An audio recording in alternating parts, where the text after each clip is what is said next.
Alors je vous retrouve de chez moi dans mon salon. On va organiser cette vidéo en deux parties. Je vais d'abord vous expliquer un petit peu le fonctionnement du corps et des énergies. Et en deuxième partie, on fera une petite relaxation sonore avec mes instruments et je vais vous expliquer un petit peu l'univers des sons. Alors pour commencer, je vais vous expliquer un petit peu comment notre corps est constitué d'énergie et d'énergie. Cette énergie en fait circule via 7 chakras. Ça doit parler pour certains d'entre vous et d'autres vaguement. Que sont les chakras? Alors les chakras, c'est 7 petits trous énergétiques. Je vous montre via peut-être un petit schéma. Voilà, vous voyez ces 7 petits trous énergétiques qui permettent en fait à l'énergie de circuler au niveau des organes et de toutes les glandes du corps. Voilà, je vous explique brièvement puisque cela demanderait un atelier un peu plus spécifique et détaillé de tous ces chakras. Vous voyez qu'il y en a 7 de la base du chakra racine, tout en bas, au chakra sacré au niveau du ventre, qui alimente les organes génitaux, la vessie, les reins. On remonte un peu plus haut au niveau du chakra du plexus solaire, qui est ce chakra en fait au niveau du creux de l'estomac, qui lui va alimenter tout le système digestif, foie, rate, pancréas, estomac. On remonte un petit peu plus haut au niveau du chakra du cœur. Pareil, donc ce chakra va alimenter le cœur, les poumons, le thymus. On remonte au niveau du chakra de la gorge, donc là c'est toute la sphère ORL, pour arriver au chakra du troisième œil, le sixième, qui est au niveau du front, entre les deux sourcils, et un peu plus haut au niveau du chakra couronne, qui est le dernier au niveau de la tête. Voilà, donc les chakras sont très importants. Tous les praticiens en soins énergétiques travaillent sur les chakras, à savoir que c'est très important que ces chakras soient ouverts, fonctionnent bien pour alimenter tous nos organes. Donc souvent, on va aller travailler sur les chakras correspondants de chaque personne, à savoir qui tourne bien, qui fonctionne bien et que l'énergie passe de manière fluide dans tout le corps. Donc alors, à quoi servent les soins énergétiques? En dehors de ça, ce qui est important de comprendre, c'est que lorsque nous avons donc une maladie, des douleurs, cette énergie ne peut plus circuler à travers ces chakras et reste bloquée et cristallisée. Donc une douleur va signifier quelque chose, une douleur à un endroit du corps va avoir une signification. Et souvent, il s'agit d'émotions en fait, qui se sont cristallisées dans le corps.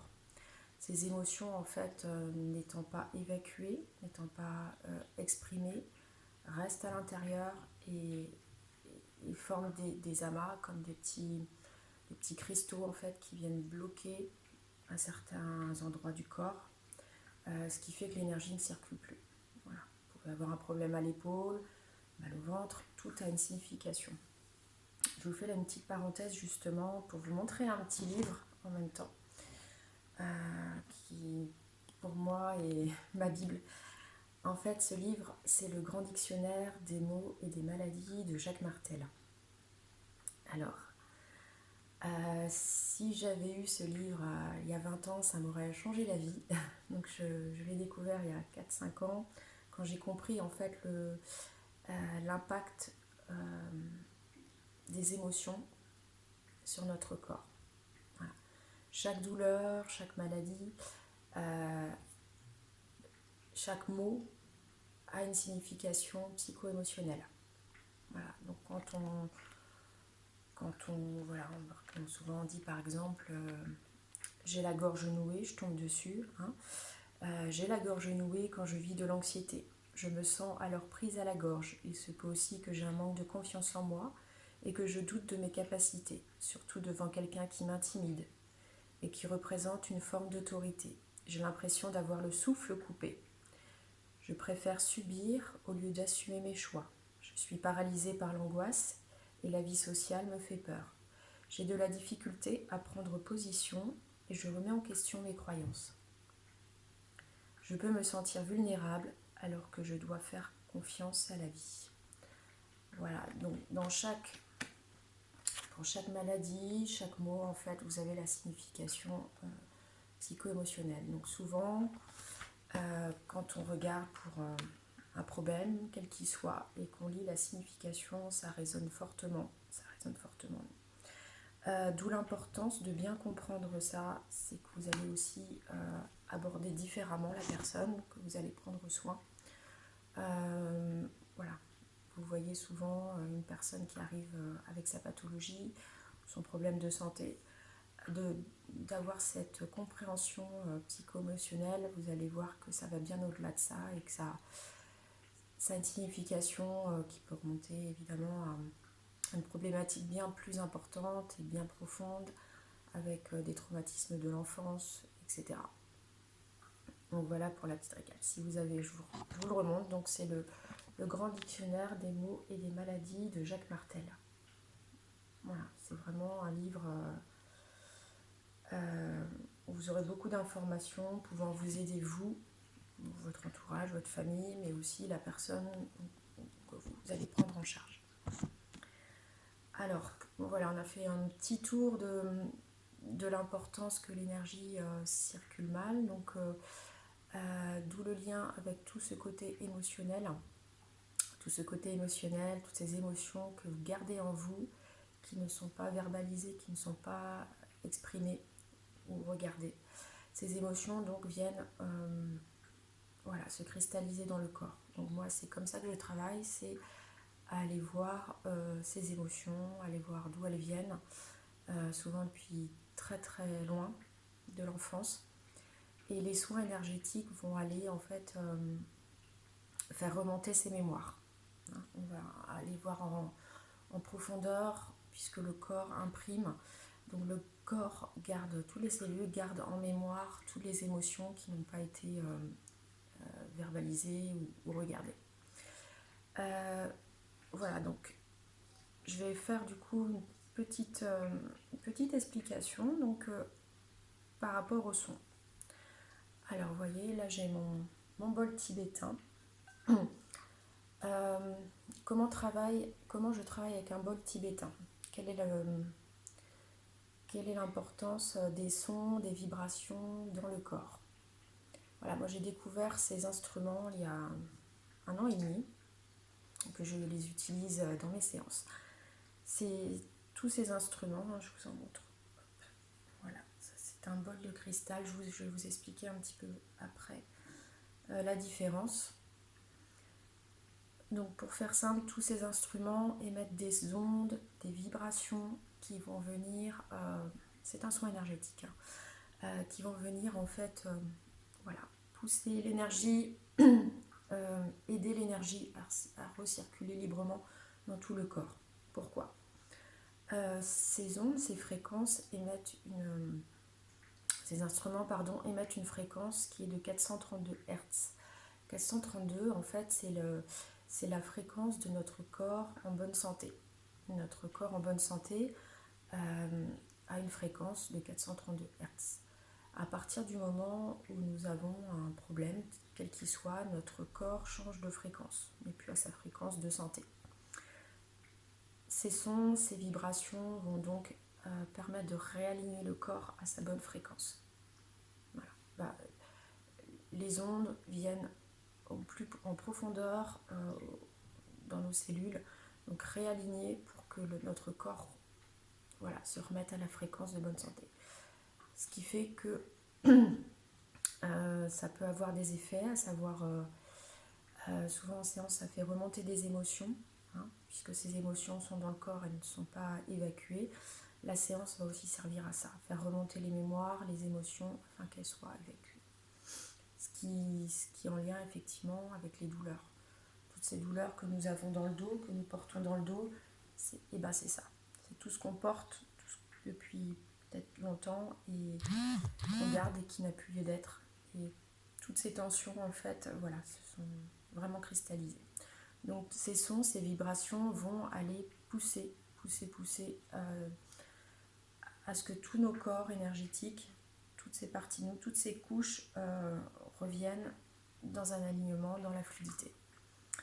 Alors donc moi je travaille avec les bols tibétains. Ces bols tibétains vont aller travailler sur la première couche, notre première couche qui est la couche physique. Hein, je vous montre un petit peu.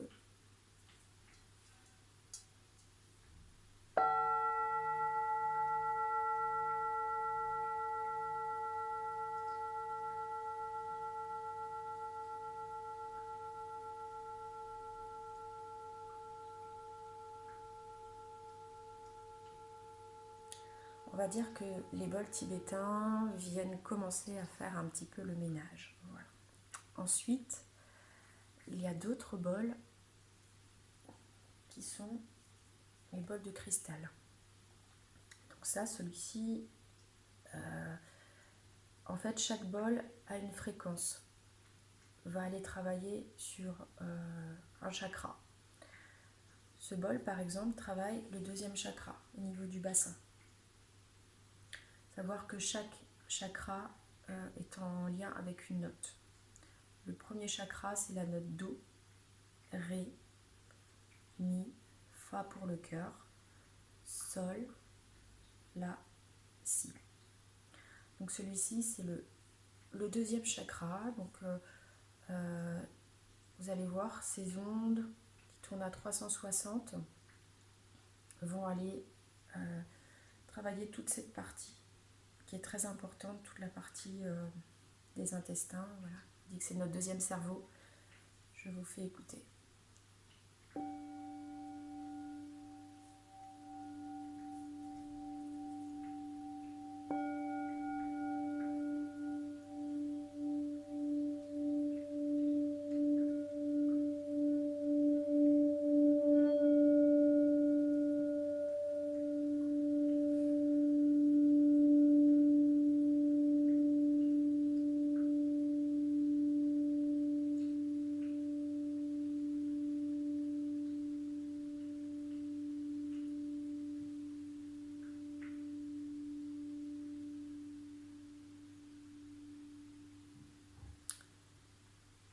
Alors ce bol de cristal par exemple est un bol thérapeutique avec un manche. Donc moi en séance je travaille sur la personne, donc je passe comme ça mes bols au-dessus de la personne et les ondes vont aller là où le corps a besoin. Donc en l'occurrence ce bol là vient travailler vraiment toute cette partie des intestins.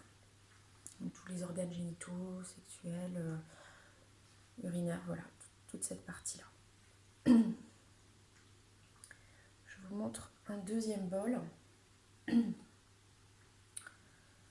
Donc à savoir que le cristal vient vraiment en profondeur, vient vraiment faire remonter des mémoires de l'enfance, des mémoires transgénérationnelles. Donc les bols de cristal sont vraiment puissants dans le côté thérapeutique, vraiment aller chercher loin, à la racine. Voilà, c'est comme un... Vous refaites votre jardin et vous allez juste couper les mauvaises herbes, retirer les herbes, mais si vous n'allez pas chercher à la racine en profondeur, ça va repousser. Et là, c'est exactement la même chose. Moi, je travaille à aller vraiment faire remonter les mémoires à la racine. Donc, c'est pas toujours confortable, mais il faut aller par là. Donc là, je vous montre un deuxième bol, aussi thérapeutique. Ce bol vient travailler le chakra du plexus solaire, hein, ici. Souvent, on a l'estomac noué, on n'arrive pas à digérer, au sens propre ou figuré, c'est exactement là.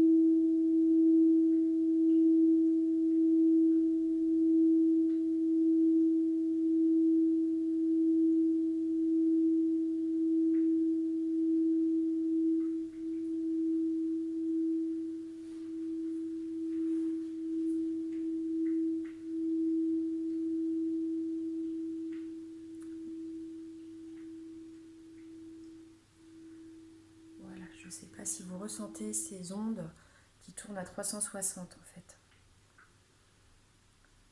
qui viennent de tous les côtés. Donc en séance collective, voilà, c'est tous ces instruments, tous ces sons qui vont sonner en même temps, et c'est ce qu'on appelle des bains sonores, des voyages sonores. Donc c'est une expérience vraiment à vivre. Voilà. Je vous fais court sur les bols, ça demanderait vraiment plus d'explications et d'aller dans le détail pour bien comprendre. Voilà, je pense que vous reviendrez vers moi si vous avez des questions supplémentaires. Voilà, donc tous ces instruments, je les utilise en séance. Je vais suivre mon intuition, mes ressentis, à savoir quel bol utiliser, à quel moment, car tout le monde est différent, chaque personne est différente, donc on ne va pas avoir tous les mêmes besoins. Il y a des techniques, des bases à connaître, mais moi je travaille essentiellement avec mes ressentis et mon intuition. Voilà, après il y a différents instruments qui ont, comme le bâton de pluie.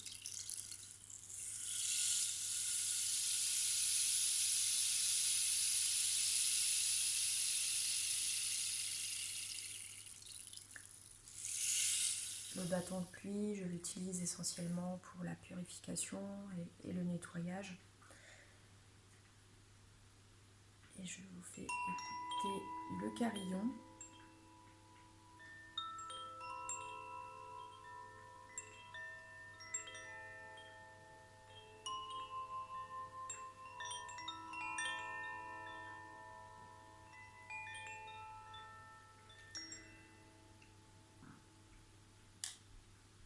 Alors le carillon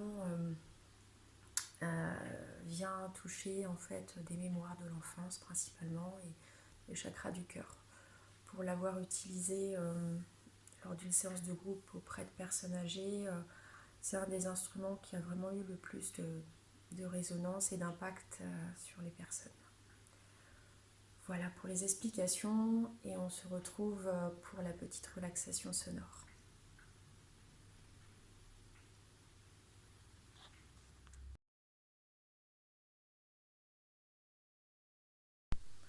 Alors on va prendre ensemble un petit temps de relaxation. Donc l'installation est très importante, donc je vous conseille soit assis en tailleur, soit plutôt allongé, de prendre un petit coussin, un petit plaid parce que vous pouvez avoir froid pendant la séance. Donc installez-vous vraiment confortablement. Je ne vous conseille pas de mettre des écouteurs.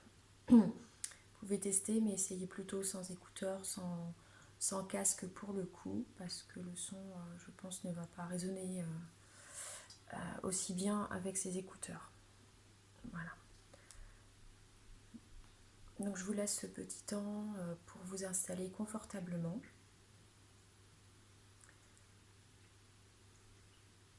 Vous allez pouvoir fermer les yeux, vous détendre, vous relâcher. Et vous allez commencer à prendre une première inspiration, tranquillement, et souffler.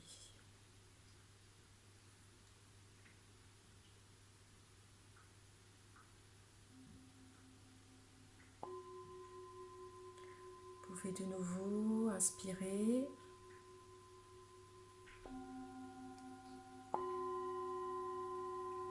Et souffler. Une troisième fois, on inspire.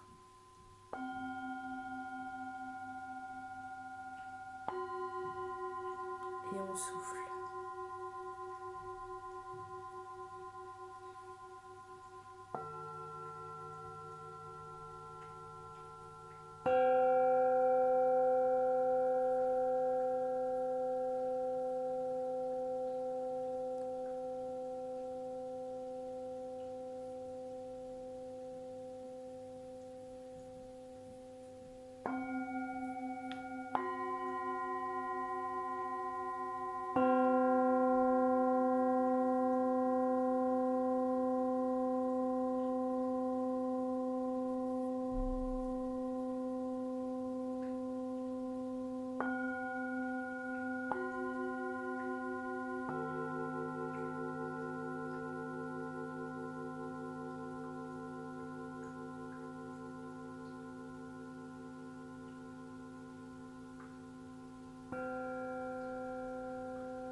Je vous invite à revenir doucement, à ouvrir les yeux tranquillement.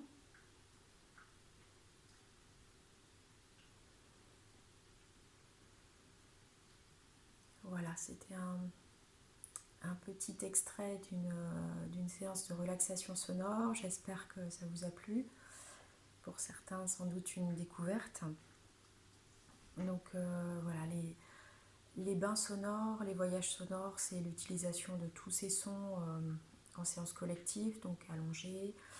Et donc ce qu'on appelle la sonothérapie, donc c'est l'utilisation de tous ces sons, ces vibrations pour aider à aller mieux, voilà, pour guérir. Je vous laisse donc revenir vers moi si vous avez des questions et je pense qu'on va très vite se revoir à travers peut-être des ateliers interactifs et pourquoi pas, voilà, vous pouvez me suivre et me retrouver dans une séance de relaxation via les événements que je propose sur ma page Facebook et je referai quelques petites vidéos pour aller un petit peu plus loin sur les sons. Je vous dis à très bientôt.